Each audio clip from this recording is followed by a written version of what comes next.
Hello lovelies, this is Inga Fleur, your fertility homeopath, and today I am answering a question about implantation. And that question is, what is an implantation dip? And the answer is, an implantation dip refers to fertility charting. Now, if you aren't charting yet and you're trying to conceive, I highly recommend that you get started. It is my #1 tip when you're trying to conceive.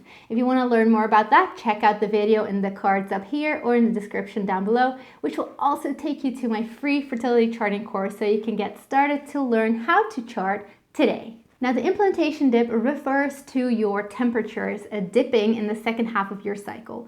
Now, the implantation dip in your chart is seen pretty much as the holy grail of trying to conceive when you are charting, because it reflects that implantation is happening or has happened.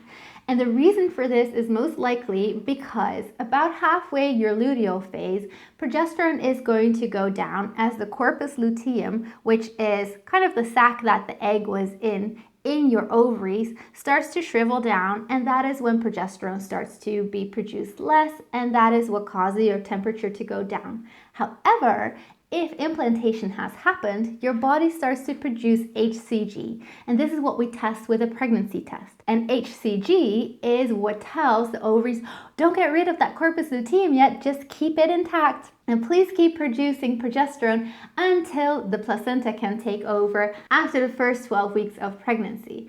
And then what happens is your temperature goes back up. So when you have this dip, that could be an indication of implantation. Another reason that this dip might happen is because halfway your luteal phase, progesterone doesn't just go down, but estrogen actually starts to peak.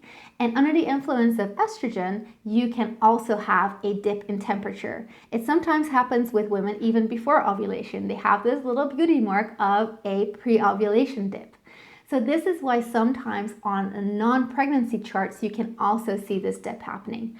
However, when you are pregnant, your estrogen levels are likely to be higher, so this dip is likely to be more exaggerated. Now, definitely don't worry if you don't have that implantation dip. I didn't have it with my boy who is now 1 year old.